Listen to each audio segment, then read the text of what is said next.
My name is Dave Hollenbach, the host of From Embers to Excellence, a podcast that explores the many facets of leadership from the perspectives of some amazing people.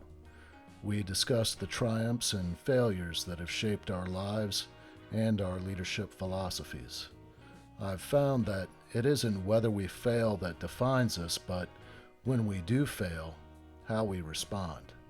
Leaders dust off the ashes and use their failures as fuel to work harder and as lessons to come back wiser and stronger, more resilient, more determined, and more committed to excellence. Today I'm speaking with Lathan Kraft. Lathan is an international best-selling author and host of the podcast, The Other Side of the Church. On his podcast, he presents stories of church hurt and hope from familiar voices like author Bob Goff and recording artists Blanca and Matthew West. Lathan is also the founder of Made for Purpose, a coaching and consulting firm dedicated to helping people push past corporate molds to uncover what they're designed to do in this world. Now, before we talk about your book and your podcast, I'd like to get a feel for who you are and how you got to where you're at right now. So Lathan, thank you for agreeing to talking with me or agreeing to talk with me on the podcast here, and just really like to dig right in. So thanks.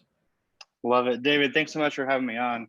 Yeah, if we talked about my story, when you go into a bookstore, you see a lot of the same types of stories. You know what I mean? Like you go into like autobiographies or biographies, and there's almost a uniformity to a lot of stories. And then like I have young kids, so if I'm going to the kids book section, a lot of the same narratives. My story wouldn't probably be in the bookstore, because my story, my childhood, really, if there was one word to encapsulate my whole childhood, it'd be pain. I grew up and was kind of thrown into this cycle of pain. Grew up as a single parent household. My mom's a stripper. I only saw her 2 hours a day when she dropped me off at my grandparents' house and picked me up the next morning. And so my whole life, I have to this day like 16 or 17 siblings that all are half siblings that I know nothing. I know of who they are, but I have no emotional ties to them because that's kind of just what I was born into. And really, when my mom died when I was 7 years old. She committed suicide, and when I was going through that process, I was kind of forced into this mentality of following a script. My grandparents raised me, and like the script was all I was raised by. Like, you're gonna do this, you're gonna do that, you're gonna do this, you're gonna do that, and going from just complete chaos to just really just strict control was a mind cluster for me. Like even as a child, I didn't really know how to make that transition. And so my high school and college years really were, wait a second, something isn't right about this. Like what I've thought was normal actually isn't normal. People aren't experiencing life I'm experiencing. And I went to college to study ministry and psychology, and quickly felt compelled and got my master's in leadership, just because I am super passionate about leadership. And I think there's a common narrative around the topic of leadership, or around the topic of work, or on the topic of corporate America, if you will, that's been the common narrative for a long time. And I think COVID really has put a forced stop on that narrative, and a change has to happen, and people just don't know what to do about it. I really was not expecting all of that. That's let's talk about your life growing up. Where were you born? Were you born in Texas? I was born in Texas, yeah, and I was born in Texas. Went to college in California, and met my wife in California, and now I'm back to Texas. I'm about a block, ironically, from the house I grew up in. So back in the same city. So your mom was a dancer, and what did your grandparents do? My grandparents, ironically, which is why I have such a passion for black sheep. My grandparents are super conservative Southern Baptist. Like she is the one that still to this day is not spoken of. Every other kid they had as a pastor or in some capacity, she was just the black sheep. And so it's not they just don't talk about her. They don't talk about her life. And she really was like, as I've grown older, I've been more and more curious about her life, which is really where a lot of my business building has come from. I'm extremely curious. We don't have to talk about it right now. Maybe offline if you're uncomfortable talking about it now. But what do you know about your mother? That's a great question. I love that question. I know a lot of perceptions of her. I don't know a lot of facts of her, if that makes sense. And so it's ironic. I only really have you asked about siblings. I only have one sibling who's a half sibling that I have held tightly to for my whole life. She was there through all of my childhood experience and all of that. She has a different dad, obviously, but her perception of my mom and my aunt's perception of my mom, who's my mom's sister, are literally Jekyll and Hyde. It's just that they were two separate people. She views my mom as this disgusting, uncaring person. My aunt views my mom as this loving, nurturing, never been a better woman in the world person. And so it's just this ironic dichotomy. And literally the only type of thing that's been given to me from my mom was found through her journal. I found in her journal, which she'd ripped out a lot of pages, which makes sense. Just thinking about her perception and that led to her death. She ripped out a lot of her journals that she didn't want to be read and disposed of them. But her only journal that she left was her perception of church.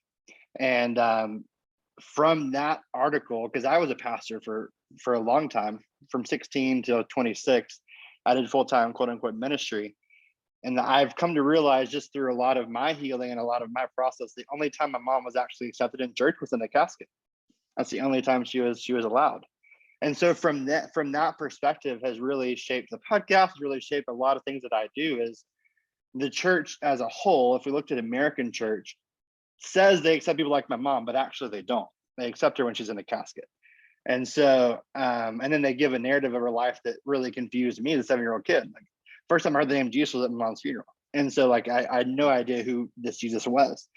But really, it's really weird living in this mind trip of two expectations and two opposites, and especially with grandparents, people, her parents who raised her, who just don't talk about her.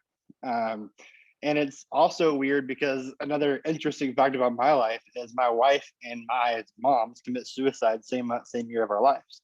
And so when we were in college, we met through that connection of that empathy brought us together of like, okay. And she had a relationship with her mom. I really didn't. My mom was very distant from me in the sense that I mentioned earlier. She'd drop us off at the grandparents and all those things. Like the emotional attachment was not as obvious with my mom as it was with Serena's mom.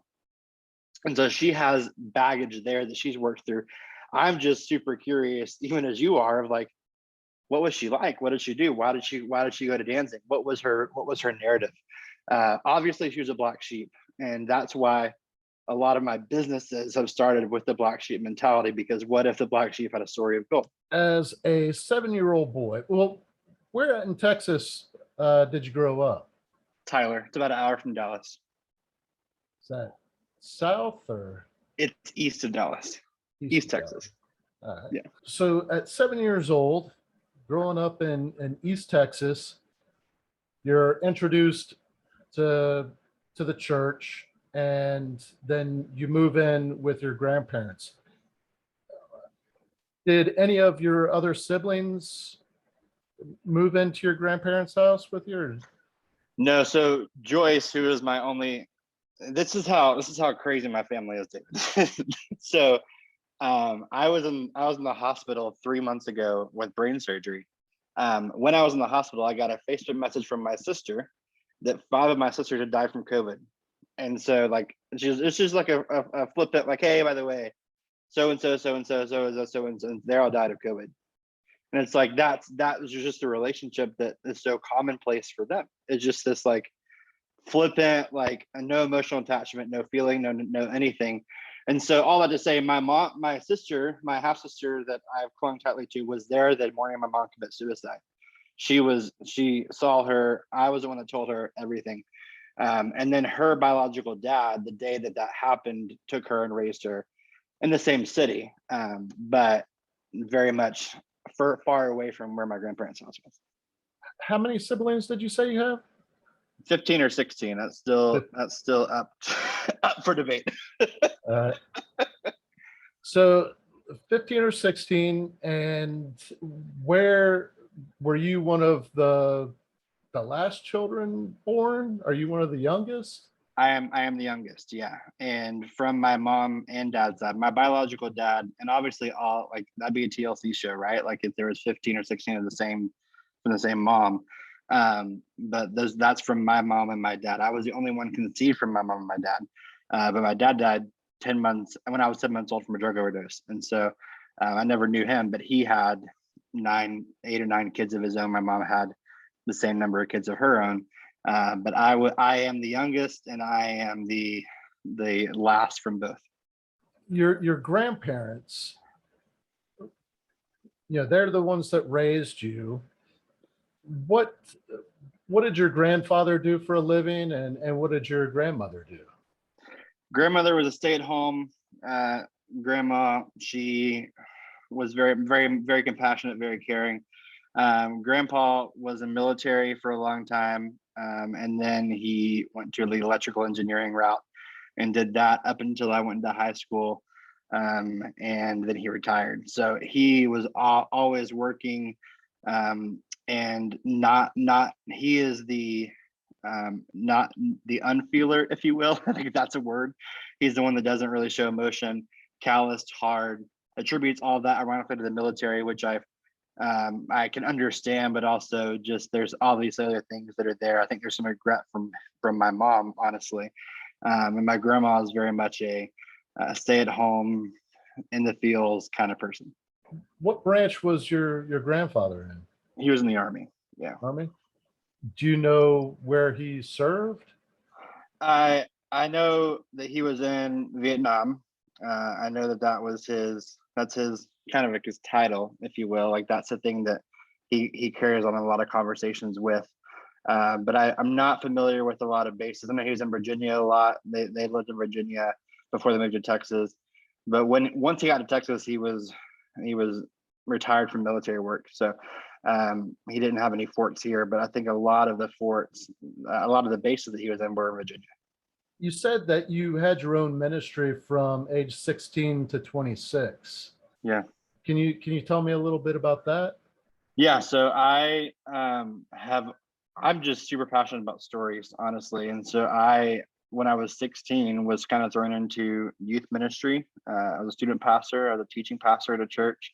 And my wife and I moved to California, and that's where I did a lot of ministry in San Francisco for a couple of years. And then when COVID hit, we decided that was kind of my cue to end, because I got tired of and sick of the church's silence and apathy in a lot of things. And the more I talked about it, the more looks I got, if that makes sense. And I realized that through my own convictions and my own calling, the people that I was supposed to reach in my life, the people that like my purpose, are people like my mom, the people that didn't go to church, the people that didn't find themselves in the hustle and bustles of church work. And so that's why I stepped out of contextualized ministry and into entrepreneurship, which is just a completely different world that I'm honestly still learning.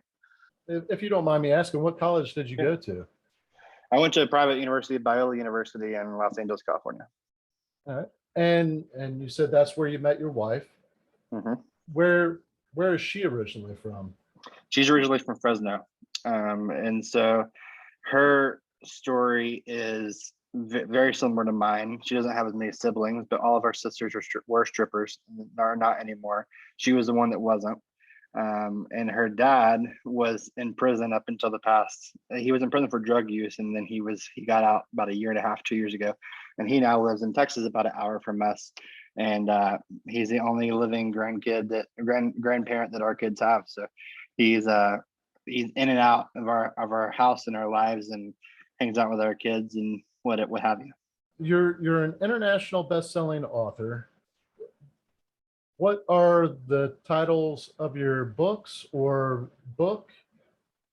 I don't know how many you've written.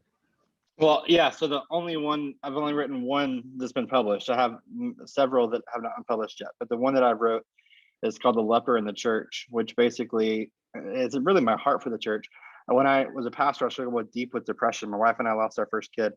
And so I struggled deep with depression. And what I was met with from churchgoers and Christians was, wow, like that's such a good sermon you did. Wow, that's so powerful. Wow, how brave of you to talk about depression. And nobody actually saw me and met me and knew me in my struggle. And so the leper in the church basically is saying those with mental illnesses are viewed as lepers. Lepers in the Old Testament are viewed as people who had to literally verbally say they were unclean and were ousted of community because of that. And people with mental illness, when they walk into a church, feel the same thing of, because I'm not like you mentally, I have to almost pronounce that my mental illness to be even attempted to be accepted in the community, which shouldn't be that way. And so it goes over a lot of different mental illnesses, and talks about how the church should respond to those, and how the way they've responded in the Bible verses they've been using are way out of context or so not helpful, and how they can be the change. Really interesting. So can you talk a little bit about your book and really maybe dig in a little bit to that, what you just spoke of? Yeah. So one of the, basically a lot of the way that American church, and I'm being very general when I say that, but the way American church does church really outcasts a lot of people. It makes church look more like a country club than a community center, if that makes sense. Like a lot of churches, you feel like you're walking into a country club type meeting, when really church is designed to be a community center. Everyone's supposed to be welcome, everyone's supposed to belong. But there's just this construct that's been made, if we're honest, by inadequate narcissistic people who have made this like idea that you have to be somebody to be somebody here, and that's the complete opposite. And so really, I thought I was isolated in my mental struggle with depression as a pastor, until I was visiting a church in Los Angeles that's super well known, super mega church, if you will, a large church.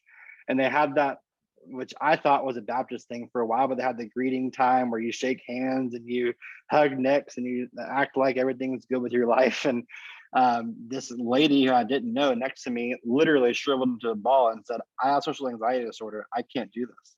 And so in that process, I realized, wait a second, the way we do programming as a church is not meeting everyone where they are. We almost ask you to be where we are, but we say that come as you are. And so it just is a really trippy, confusing thing. And so things like schizophrenia, things like anxiety, like I interviewed a lot of people. I went to Reddit, which probably wasn't the best place to do book research on, was the Reddit forum, but I went to Reddit and I just asked the question, and you just get a lot of people who are honest about hurt and honest about their answers and honest about pain, and just say, hey, like, I don't go to church anymore because of this. I don't go to church anymore because of that. And I wanted to dig in there. I didn't want to, a lot of times we like to, and we as the church, and that's what I mean, is we like to justify pain. Like we almost try to defend and justify as if it's your fault you're in pain and not our responsibility, which is where I think America as a whole, and corporate America and the church, is coming to this head right now in time, in this narrative of time, where we're going to have to own our stuff and talk about where we failed to get to where we need to go. Because America needs that. In a post-pandemic world, America needs that. And so the book addresses things like, man, like I've had 4 friends who are pastors who commit suicide because they battled depression, and they just couldn't deal with it anymore. Couldn't deal with the stigma, couldn't deal with the BS that people were promoting and saying about their lives. And the book really is saying it's not just depression, it's eating disorders. It's not just eating disorders, it's schizophrenia. It's not schizophrenia, it's anxiety. It's all these things that people are wrestling with. It's bipolar. It's victims of abuse, that it's not a mental disorder, but it just they have this mentality, and the way they think is just different, and we have to meet them there. And so the book really is an extension of my heart, And there have been other books that have been written about the topic since I wrote my book, that I'm now actually, as we speak, reworking my book to republish it. And I'm going to title it "Come as They." You're the first person to know this, David. Or title it "Come as They Are," not "Come as You Are," because the church says "Come as You Are," but actually it's "Come as They Are." And so, how a lot of things that we say as "quote unquote" church actually is excluding a lot of people, like my mom. That we are either in, if you're intending to do it, then you're a sick person. So I'm going to give you the grace that you're not intending to do it, and I'm going to work through that lane. Do you go to church currently? Ironically, I go to the same church my mom's funeral was in. Yeah, which is just wild. And that's just been through a lot of counseling and a lot of healing. But I see the same guy on a weekly basis that did my mom's funeral, who I despised growing up. I see him regularly, and we go to the same church that my wife and I, when we got married and came back to Tyler, we're sure as hell not going to that church. We go to that church. And primarily because our kids love it. They got a great kids ministry. But we're trying to find our way, scars and all. So just a little bit about me. I don't go to church. I have a lot of very similar experiences. I could speak on really my experiences where I quite frankly experienced a lot of hypocrisy. And I believe that's kind of what you're alluding to. One of the things that really kind of, well, quite frankly, just used to really piss me off when I would be struggling with something, and really, I mean, it was depression. Yeah. And I would be told, well, you need to pray about it. Welcome to my book, David. Welcome to my book. Yeah. It's almost, that's what I was told. Pray about it, read the Bible more, have more faith. That type of effed up cocktail, which really is just another person's inadequacies and insecurities who can't handle their own shit, if we're honest, trying to disassociate themselves from their pain to help you in your pain, which they literally can't. And so that's literally what you just said as the basis of the book. People are met with in the church some spiritual prescription of pray more, read the Bible more, when the people that are saying that didn't work for them. Like, if we're honest, that didn't work for them. Right. But they feel like because of their title and because of who they are, they have to say that. And Jesus didn't say that to anybody. Like, when I read the Bible, Jesus never said, oh, hey, you're struggling with this. Have you prayed? When's the last time you prayed? You read the Bible? When's the last time that happened? No, he met people where they were, got down with them, and saw them. And the church is the complete opposite, but they say they follow Jesus, which is really just confusing. I'd like to learn a little bit about Made for Purpose. Yeah. When did you found Made for Purpose? 2 weeks ago. Welcome to my story. Made for Purpose has been a dream of mine, just through a lot of, again, I love stories. And I love that your podcast is called From Members to Excellence, because I love scars. I think the best leaders are the ones that carry their scars the best, because everybody has them. But Made for Purpose is essentially just the idea of, there's this corporate, and it came from my studying, my academia, but in leadership studies and corporate, like research in corporate America, there's this mentality of just corporate America wheel, like post 1700s, like the Reformation and all that. There's just been this factory mentality of what work is, like what jobs are. It's just this, you fit into the system whether you like it or not, and you fit the description. You do what this job description says you do. And the bottom line and the metrics and all these things run the day. And that's not working anymore. Like right now, if you look on LinkedIn, we're in the Great Resignation. Like, people are tripping out because it's literally the same type of numbers as Great Depression was. People are resigning from their jobs at a rapid rate. Why? Because the pandemic has taught people that they either need to figure their stuff out and figure out who they are, or they'll always be what they've always been. And people are getting disgusted by this, like America as a whole is getting disgusted by this you fit, which I talked about earlier in the podcast. You fit in this system, you do this, and this is all your life is going to consist of. And so ironically, when you're in a networking event, you're asked two questions to begin the conversation. Who are you and what do you do? And my belief is those two questions are asked as separate questions because they've always been polar opposites. Who you are can't be what you do and vice versa.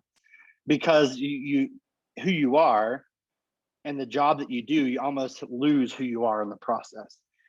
Your passion doesn't matter anymore. You're all about the big man or whoever, whatever the company says you do, you do. And I think that it's a both and. I'm not in the camp of Michael Hyatt of like, screw your job, quit your job, start your own dream. Like obviously are needed. Waiters, waitresses are needed. Like food industry, all those things are needed for humanity to thrive. I think you can bloom where you're planted. And I think that organizations need to stop looking at the whole idea of work as a machine and as a human. I think we need to switch that perspective from machine to human, because humanity has to matter now more than ever. Who people are as humans has to matter. And when you think about funerals and obituaries, and this is really where my passion comes from, everybody is born uniquely but dies as a generalization. What I mean by that is like you're born with unique, like I don't know how many kids you have, if you have kids or whatever, but my kids are young. And so like when my wife and I are discovering them now, we're discovering what makes them unique. Like, oh, this one's different from this one because of this, or so-and-so. Like they're not the same copy person. But when you go to a lot of funerals or read obituaries, it's all generalizations. Oh, they were kind, they were a good person, they laughed, or whatever it may be. It just is very like, you could copy and paste a lot of obituaries these days, because the human has been stripped out of a lot of people because of corporate America and because of the job force and because of all these things. So Made for Purpose says, what if who you are can be what you do? What if you can bloom where you're planted? And what if you don't have to sacrifice one for the other? Like, what if you actually could be who you want to be, like on purpose, and your funeral doesn't have to be this lie, that either a lie that my mom's was, or the generalization of like, let's concoct something about your life that actually you just lived in this machine and followed a script your whole life. And that doesn't have to be the way it is. Now it's interesting that you're talking about this. One of my past interviews, actually, I believe I've had this conversation a couple of different times, where discussed really identity, really discovering who you are, because I worked in the fire service for 23 years, and that's what I identified as. Yeah. If you asked me who I was, I'm a firefighter. Yeah. But now I don't work in the fire service. Who am I? I'm still really the same person. Yeah. What I am passionate about is really what helps me determine the path that I'm going to follow, and in turn, like my purpose in life. Yeah. Yeah.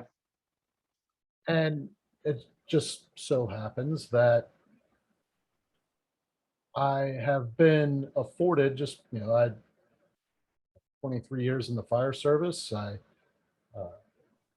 was able to retire, and that has allowed me to focus on writing a book, develop this podcast, and really coach, mentor people, those things that I'm passionate about. Not making a whole lot of money off any of that stuff, so Preach. it's what I feel it's really what I was meant to do, and my past experience has given me an understanding and really the ability to meet people where they are, Yeah. and empathize, Yep. and really say, okay, this is where you're at. Where do you want to be? And then coach them to get Yep. there. Yep. And I feel that's a lot of what you're doing. Yep. Yep. I think just as you talked about being a firefighter, my immediate reaction was, okay, embers to excellence. That makes a lot of sense now. Like that podcast name makes a lot of sense. And also just the idea of meeting people in crisis. Like that's, nobody calls a firefighter when they're getting lunch. You know what I mean? Like that's just not a call you want to make. What my passion is, and I think people almost like, I think corporate America is almost like squelched the dream of a lot of people.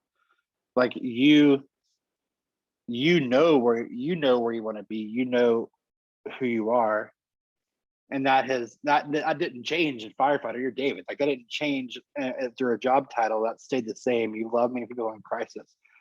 But a lot of people have been. I think of a girl named Karen, who I know. It's really funny. Her name is Karen. That's like a social media gift. But like she's a mom that literally her whole life for 50 years in this corporate America workplace type thing is she just wants to make a freaking difference. And every job she's had, she can't. But every job she's had, she's like literally has pennies on the table trying to figure out like if the next paycheck is going to be enough for her, for her kids, or whatever. And it's just Karen was one of the reasons I started Made for Purpose, is because there comes a point in Karen's life, and it happened. Thankfully, I had her as a client, so that's happening more. But there comes a point where you just give up, and you're like, okay, like my dream that I had, or my passion isn't for me. Maybe it's for my kids, maybe it's for somebody else, but I guess it's not for me. And the question that I would ask the Karens in the world again is, if your funeral was next week, would you be satisfied? Probably not, because a lot of your life has just been lived under orders of somebody else, or lived under the dream of somebody else, and you haven't been able to dream your own dream, haven't been able to delve your own passion. And so if your funeral was next week, you wouldn't be satisfied, but you're not even promised tomorrow. Like nobody knows when we're going to die. And so it's just this idea of why don't we start at your funeral?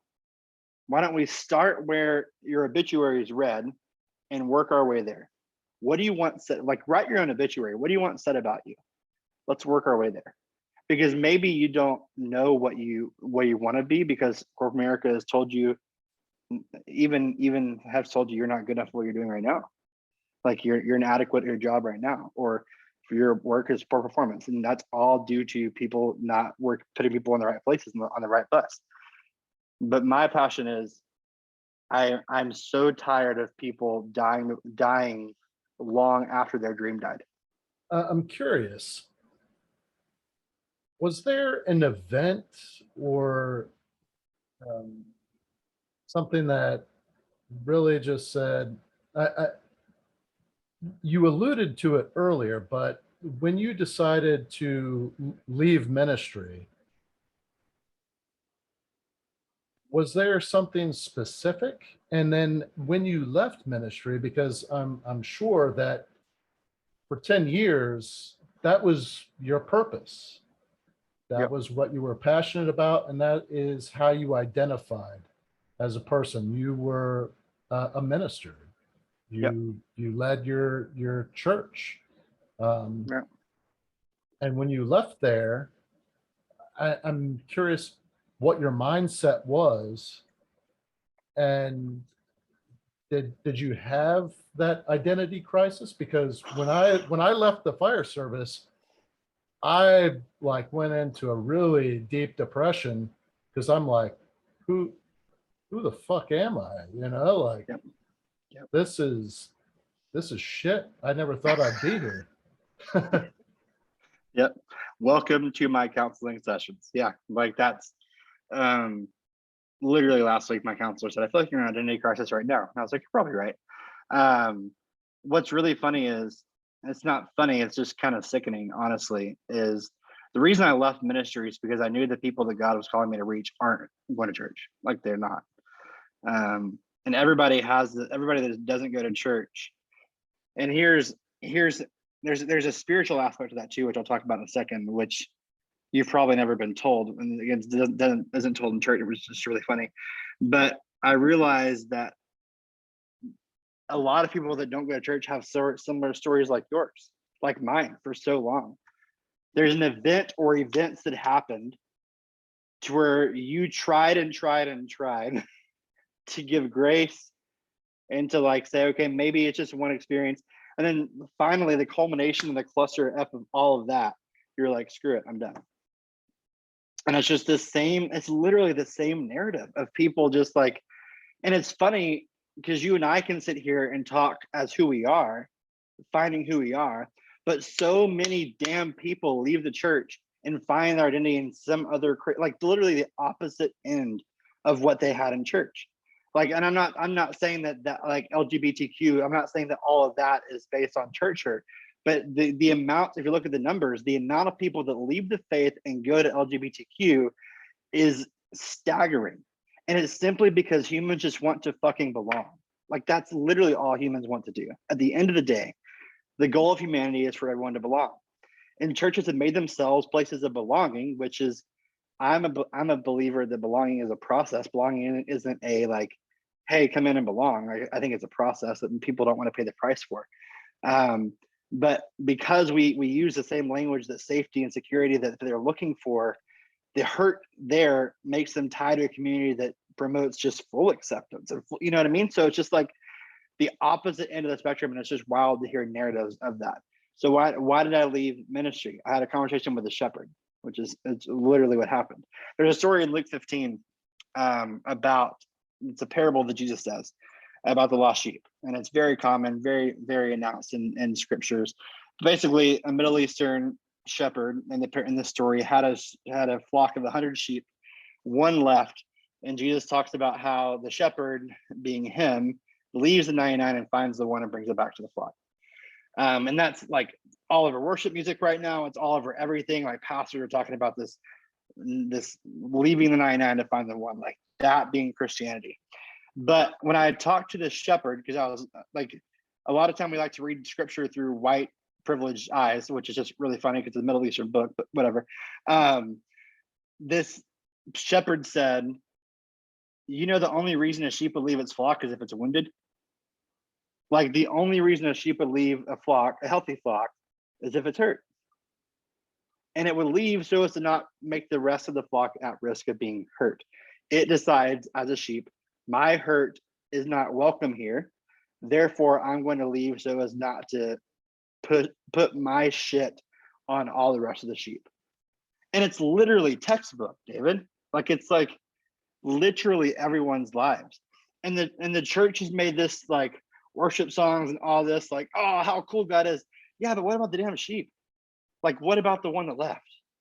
And that's why I stepped out of full-time ministry. And what's really funny is I can show you the damn Facebook video.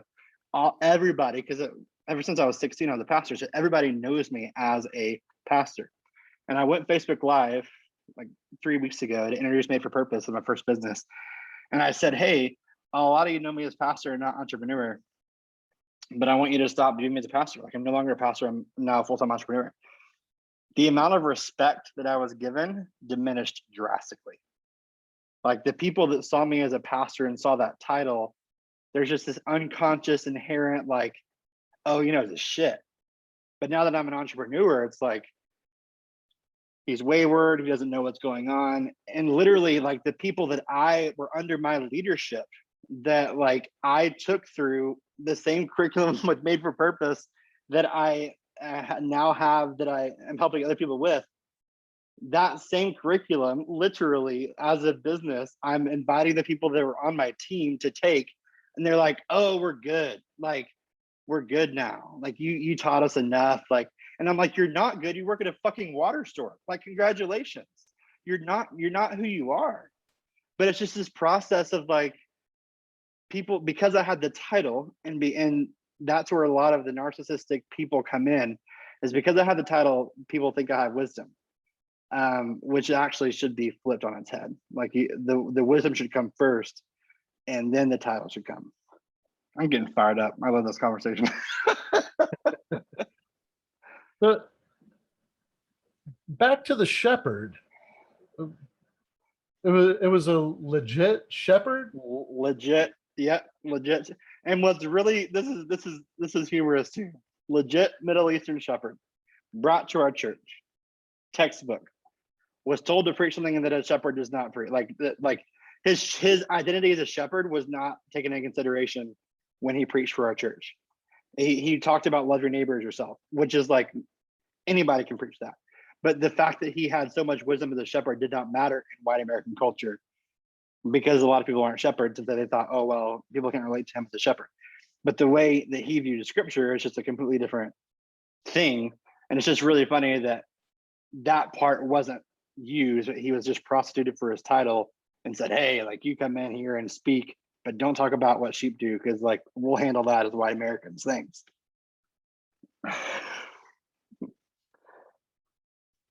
So you had this conversation with this Middle Eastern shepherd, and he tells you why a sheep would leave the flock, because they're injured, and probably because, and this is what I'm thinking, is that when predators go after their prey, they're looking for the weak and wounded. Yep. And so instead of, hanging out with the flock where they'd probably be protected, they leave. Yep. And that's really interesting. Because what's really fascinating is silence is the thing that puts wounded sheep out of the flock. If a sheep, so say it's a baby sheep, right? And mom and dad are in the flock too. If a sheep notices that there's a wound on a sheep in the flock, they immediately put that sheep in the middle and form a barrier around that sheep, to where the predator would have to attack the rest of them to get to the one that's wounded. However, the sheep that leave the flock, say, either people don't notice their wound, or, and it's funny to talk like sheep as if they have like can talk verbally, but if people don't notice the sheep don't notice their wound, or they just realize that somehow, some way, the wilderness seems better than the flock, and I'm going to leave because of my wound. Which I can pretty damn guarantee, just in our conversation right now, you and my wounds, right? Like, when we bring that shit to the church, we're put on the outside, when in reality, if we are sheep, which a lot of pastors say we are, but that's a whole different conversation, we should be in the middle. We should be loved on. We should be cared for. We should be tended to. We should be lavishly loved in the midst of our pain, not outcasted because of our pain, which a lot of people are. When you made the decision to leave ministry, can you tell me a little bit about, well, how you felt about yourself, this idea that you're no longer a pastor? I mean, I know that it happened with me, where I'm like, man, here I was a trusted member of my community, and now, like, nobody cares that I'm a retired firefighter. Yeah. I'm not a firefighter anymore. Yep. Yeah. Nobody really cares. And it was like, man, is anybody really going to care what I have to say? Welcome to my life. And I think you can relate to this too. My wife is the best woman on the planet, but a lot of churches that I worked in, the way I communicated the gospel, the congregations literally wanted me to be the main speaker and not the actual speaker. And so there caused tension with me in leadership, just in that. And I would have my own team. I'd be raising up, and like things were great, but I was ruffling some feathers, which I'm a disruptor. I want to do. That being said, as soon as I left ministry and I would try to watch church, like I would be like, damn, like there's so many things they're not doing correctly, or there's so many things that I wish I could do better, or man, I wish I could be back there, or like there's just this like there's an itch. And my wife would sometimes, like when she would hear sermons, she'd be like, you're so much better at that. Like I wish you were up there. And that kind of like got the inkling, because there's a lot of American church is, as a pastor, I'll be the first to say it, is bullshit. Right? Like, and so I would hear a lot of sermons and be like, that's not Jesus. Like that's literally like you're literally talking about white Jesus. That's not Jesus. But in my identity crisis, I realized that I found it was not necessarily the title, but it was the affirmations that really, like, it was the acceptance that really for me was what I missed the most of leaving. Because you're right, nobody gives a shit that I used to be a pastor. Like it might be a cool conversation for a ex-pastor's podcast, but like nobody cares. And obviously, as I mentioned earlier, the respect of me has gone down because I'm not a pastor. It's just like Lathan has gone off the deep end. Like he doesn't know what he's doing. Actually, I definitely have a more clear understanding of what I'm doing now than I ever did as a pastor. But it's just it's the title and the accolades that come with the title that's what I miss the most, and what caused me deep depression and anxiety really for 6 to 8 months. And honestly, presently still in process with that. I'm just now getting to the point, because you asked me earlier, that I can go to church and not try to fix it, because like that was my mentality. And I'm sure if I was a firefighter, like the response times and all those things would, you know what I mean? Like there'd be so many things that would just piss me off about things that weren't right with being a firefighter. It's the same thing with a pastor. Like there's so many people and so many things that I just like want to shake people and be like, do you know what the hell you're doing? And it's ridding myself of that. And my counselor asked me the first time 2 questions. I've never met her. She asked me 2 questions. She said, you're stripped with every title you ever have, not even a dad or a husband, and you're on an island alone. What are you? And I was like, hell, I don't know. She's like, okay, so you find identity in your title, not in your person. You're made and you're Lathan. And so it's just this like, are you confident enough in being your name? Like, is that valuable enough for you?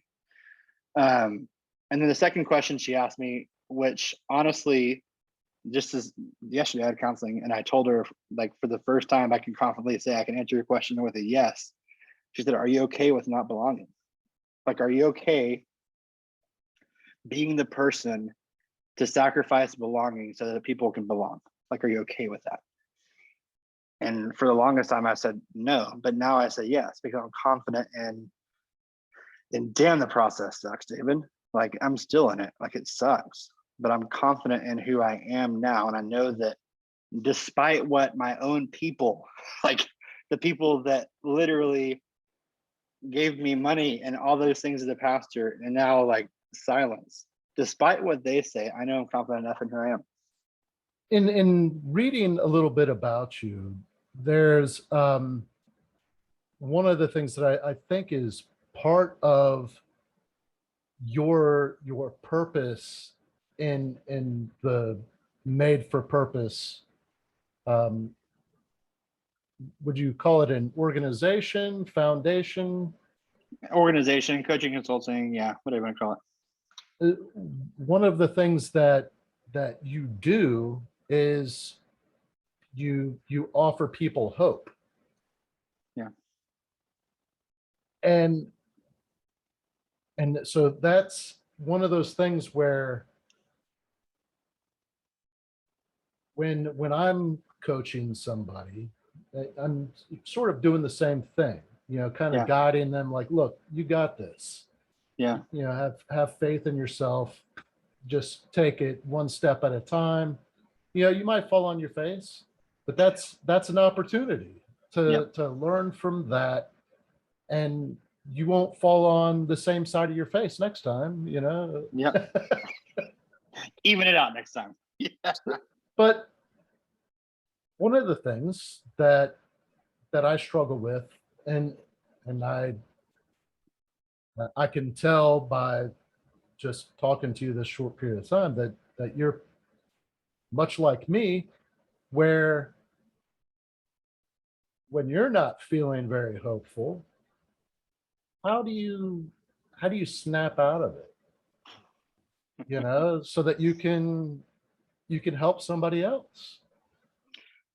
Um, Phenomenal freaking question, David. I even in this season, I really believe I'm starting a nonprofit soon, introducing this on your podcast. Congratulations. Called A Heartbeat from Hope, because I believe that people are a heartbeat away from hope. I think it's that quick to obtain, and it's genuine, but it's that quick. And people that die by suicide do so because they are hopeless for a heartbeat. Like that's the only reason. Like in that decision making, yes, depression leads up to it, but there's a decision of hopelessness in the heartbeat. And if there was an antonym for our country right now, it'd be hope. Like nobody has hope in our country. But my passion is the power of handwritten words, not necessarily spoken words, but handwritten words. So how do I snap out of it? The same people that today are saying, "Are you for real? Like, are you sure?" wrote me letters 6 months ago talking about how much I meant to their lives. And I still have those effing letters. And I read them. And I look at the impact that I made in people's lives, maybe not today, but yesterday. Maybe not yesterday, but the day before. And those words make me feel my pulse again, in the sense of, okay, like I'm not crazy. Today just really, really sucks. But hope is a heartbeat away. And so I think that if we took the time, and it's such a, like, we have these things now, and so like handwritten is just a foreign concept. But if we took the time to handwrite letters to people that would actually mean something to us, it literally changes their narrative. At the least, changes their week. At the most, changes their narrative. And that's what helps me when I'm in the pit. As I literally, sometimes my wife has to bring them to me physically, because I know that the hope is there, but I'm literally just kind of want to Eeyore it. You know what I mean? Like I kind of just want to sit and sulk. But it's getting those letters that people wrote me in their time of need, in their time of crisis, in their 5-hour situation, if you will, and just reading what I had an impact on their life. And I can breathe again after I read it. Like it just feels like hope comes back in my veins. That's brilliant. That's I never thought of that. Yeah,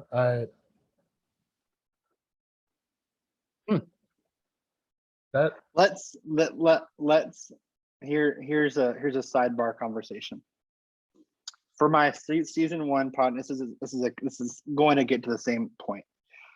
But Jim, for my season 1 podcast for Side of the Church, I interviewed a pastor who attempted suicide multiple times, just because he wasn't seen. Attempted suicide, unsuccessful. We interviewed him on my podcast, and I asked him what stopped him from doing that. We talked about the goodness of God. We talked about a lot of different things, but we talked about the power of words and how words are super meaningful. The day my podcast launched, which I was going to launch with his episode, he killed himself. And my initial thought was he was probably on vacation and didn't have the words near him, because we texted every day. Like I sent him the most life-giving text messages. If I was being narcissistic for a second, like I sent him the most powerful words I could think of about how valuable he was to me. But there's something in the brain neurologically about just handwritten, taking the time.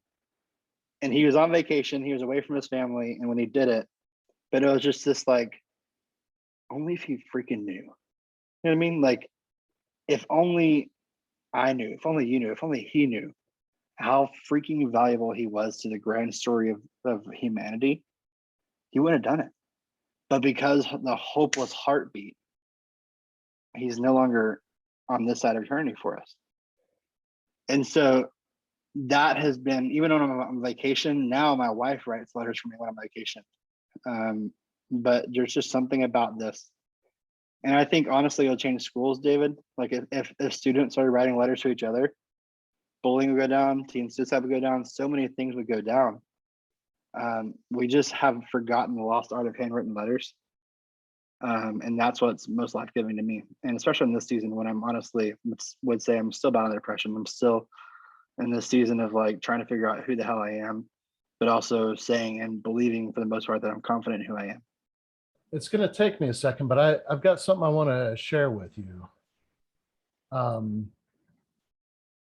You just made me think of something pretty awesome. So stand by 1 second, if you don't mind. For sure. Here's the story. Before I left the fire service, I was a battalion chief. And early one morning, got a call. It was before shift change, so my relief hadn't showed up, and so in my battalion, I was responsible for 6 fire stations, and it was consistently the busiest battalion in the department. There's 7 battalions. All of them had 6 to 7 stations. Now,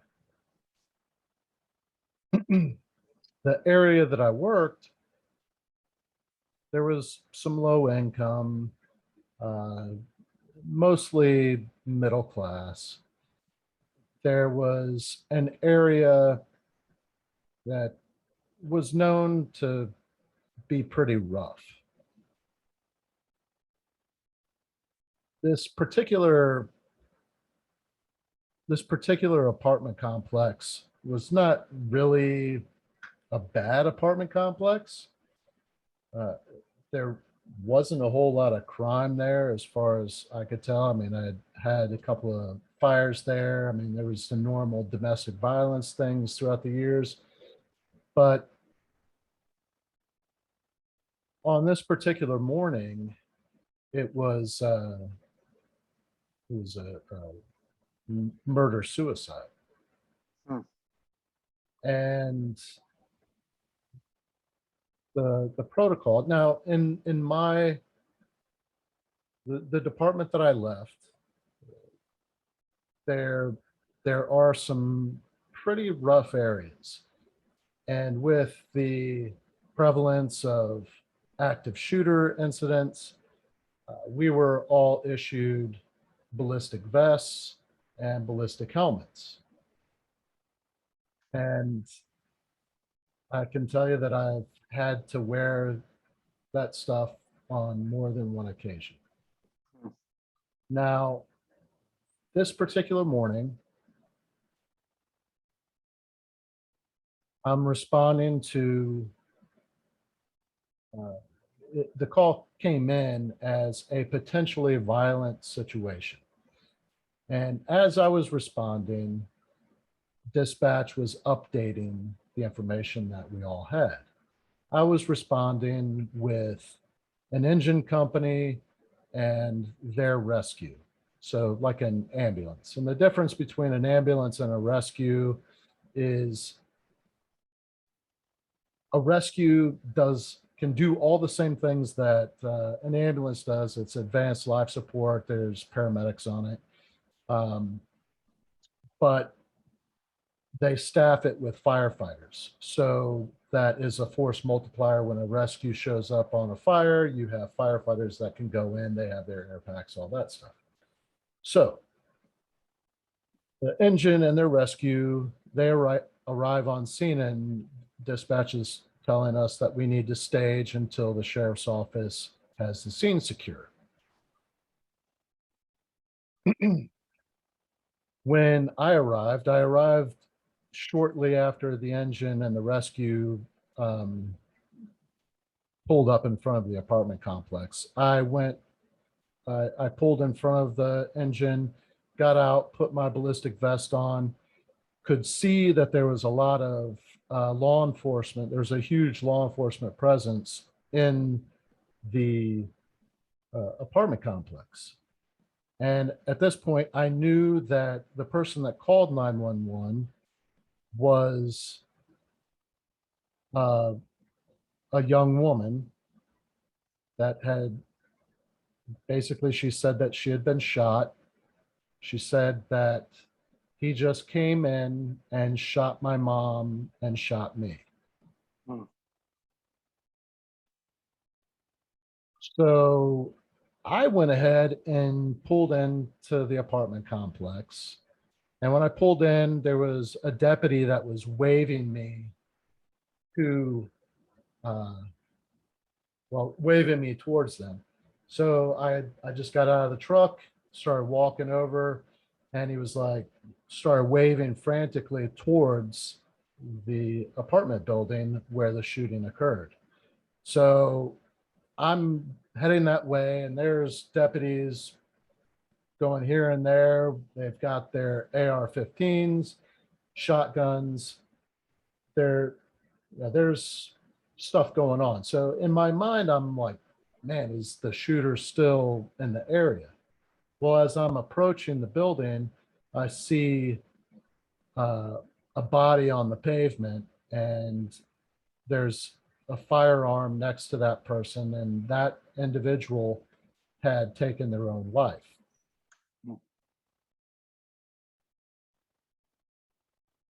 One of the deputies that was standing there said, uh, the the patients are inside that door. So I went in, and there was a young mother. It was a one-bedroom apartment. The mother had the bedroom, and her daughter, who was, I want to say she was 14, had her bedroom in the living room. So as soon as you walk through the door and turn to the right, there is the daughter's bed. And so what occurred, based on what I saw, and just based on what was said to me, the the mom's boyfriend or ex-boyfriend or whoever it was showed up at the apartment, pounding on the door. The mom opened the door, and he shot her in the head a couple of times, Hmm. and then leaned in and fired 5 rounds at the daughter. The daughter was hit in the arm, the side of the head, the back, and the chest. Hmm. She was alive. And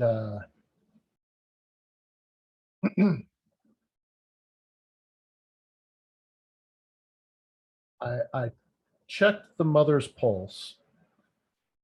She didn't have one, but I don't know if you're familiar with what agonal breathing is, but it's, know, the last couple of breaths that Yeah. an individual takes before they completely expire. And the mom's eyes were open. It felt like she was looking at me. And as I went to check her pulse, she took a deep breath, an agonal respiration. And I was like, oh my gosh. So I know I've got 2 patients.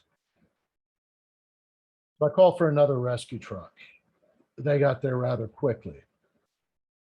I alerted the engine company and the rescue truck that the scene was secure and they could come in and start rendering aid. The priority was the daughter, because based on the injuries that the mother had sustained, it wasn't likely that she was going to survive. So the bulk of our resources went towards helping the teenage girl.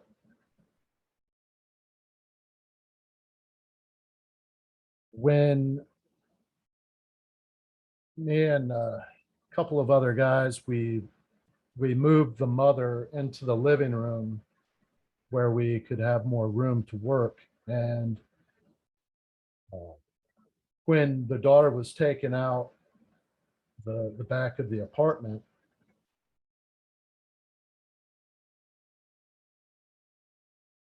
she had to pass by her mother as we were working on her. And you could just see the anguish. Yeah. And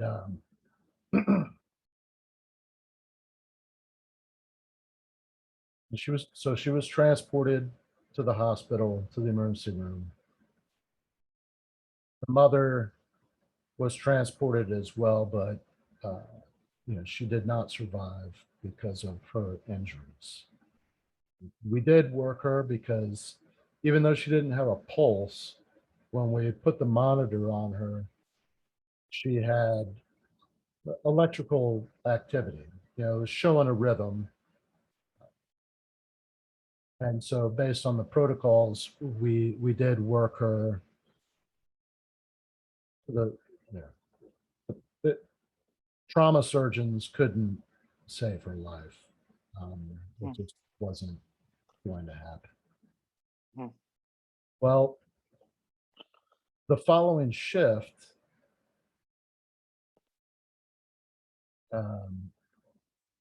I went to the hospital that I knew that we had transported the daughter to. I'd stopped at,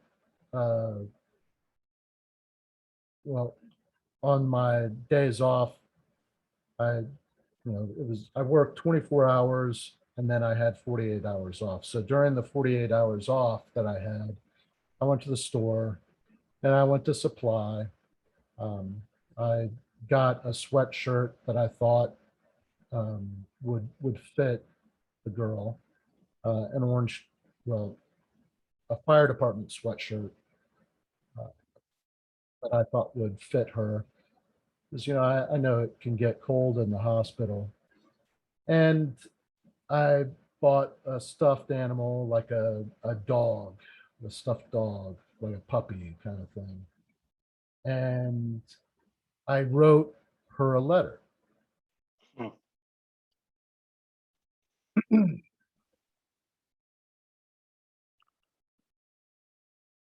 Now, to give a little bit of the backstory here,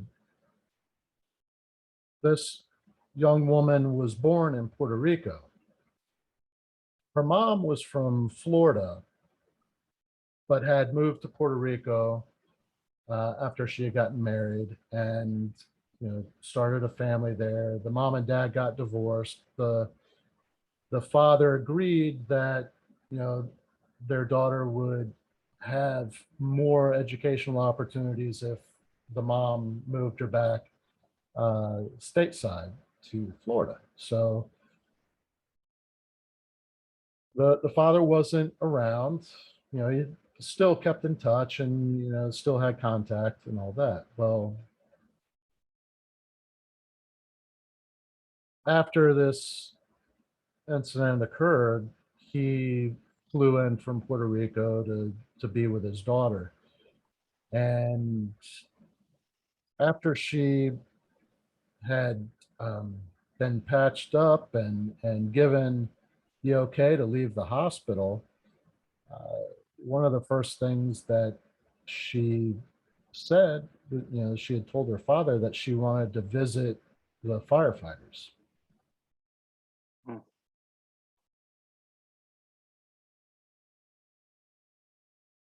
And so her and her aunt and her father came to the fire station and took pictures with us. And a while after, I received a package, and this is after I had left the fire department. But I was told that I had a package And they had contacted me and said, come by and pick this up. So I went. When I opened the box, uh, there was a framed picture. It was one of the pictures that we had taken at the station. And on it, it, in her handwriting, she said,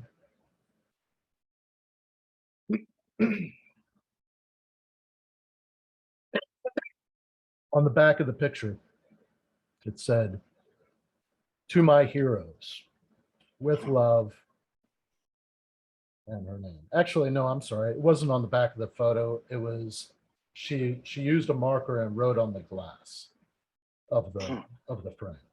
And it said, "To my heroes, with love," and her name.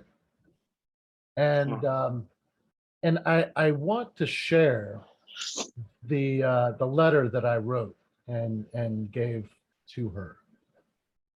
I don't have the words to comfort you.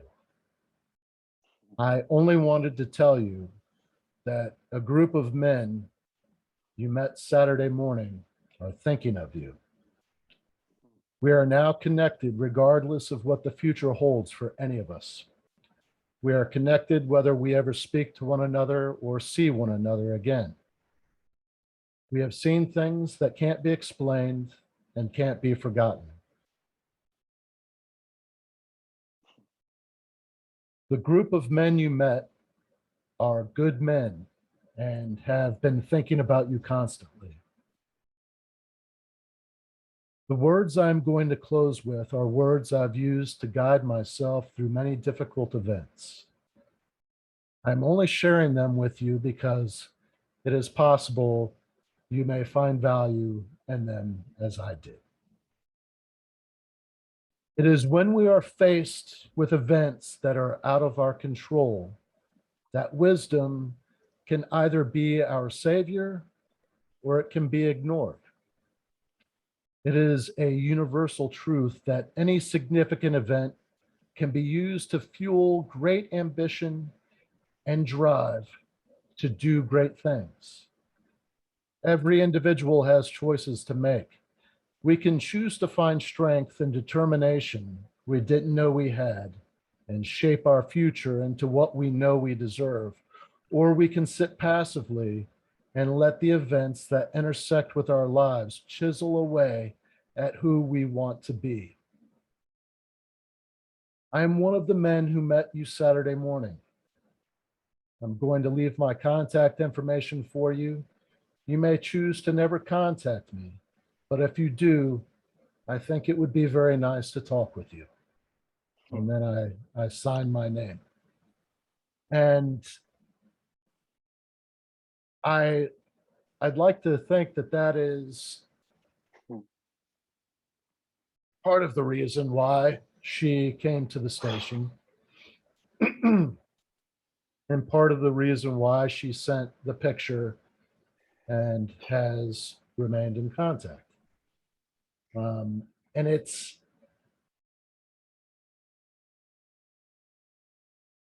like until we had this conversation, I hadn't thought about that.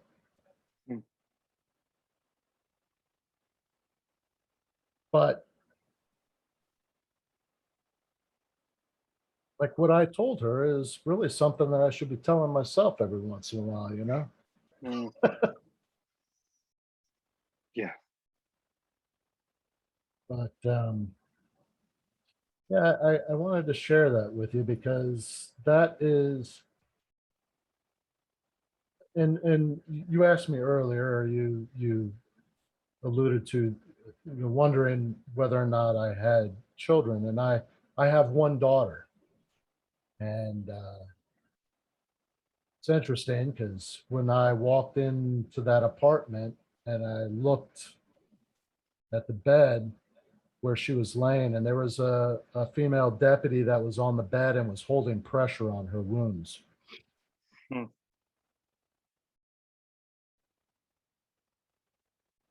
She bore a striking resemblance to my daughter. Hmm. Same age, same hair, same eyes. It was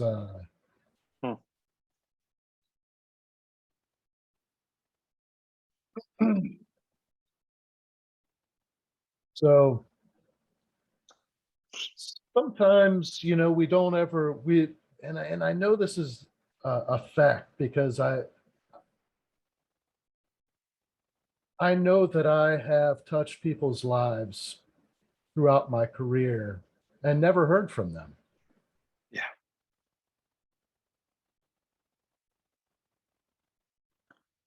But doesn't mean that I didn't have an impact. Yeah. And I can tell you, and I've talked to other people about this, that there's individuals that impacted my life, and they weren't law enforcement, they weren't fire rescue, they weren't members of the church. They were people that took the time to say something to me, or Yep. they took the time to put their hand on my shoulder when I was grieving a loss. Yep. And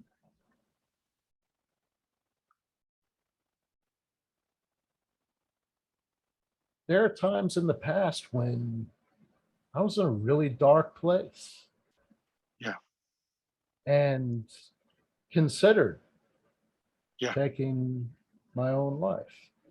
And Yeah. I think about those times and the time that elapsed after those moments and the people whose lives I touched after that, I would have never had that impact. No. And I never would have thought that I would have impacted anybody's lives at that moment when I was ready to be done. So for the people listening out there, we never know what circumstances are going to arise where we will be that voice of compassion or that empathetic touch or those kind eyes that somebody looks at and and is moved in such a way that they're given hope. Yeah. So, man, I fucking love that we had this conversation. Yeah. I think that the people out there listening, maybe share this, and Yeah. because somebody out there Yeah. needs to know how valuable they are. Yeah. Yeah. And um, I think we should end there, but I also think that just to speak into your life, David, I fucking guarantee you that girl knows exactly where that letter is. If she's on the call right now, I guarantee you she could point exactly where that letter was. Never doubt your influence. If you're listening, never doubt your words. Because people fucking need it.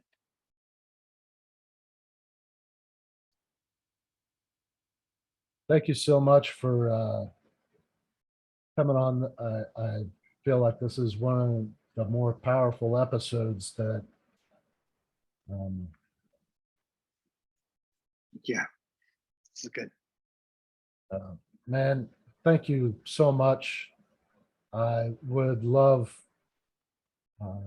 to stay in contact with you. This has been huge for me. I I'm really gonna appreciate it. I'm gonna go pick up my son right now, but you sure as hell guarantee I'm gonna email you. Brother. Nothing but love for you. Thanks, man. Thank you for listening to this episode of From Embers to Excellence. Please like and subscribe to my YouTube channel. Follow me on your favorite podcast platform and visit hollenbachleadership.com for additional content. My goal is and always will be to add value to as many people as possible. So if I can be of any assistance to you or someone you know, please connect with me via email or on one of my social media accounts, linked on the homepage of my website. Remember, our failures don't define us unless we let them, and the only true measure of a leader is the success of their team.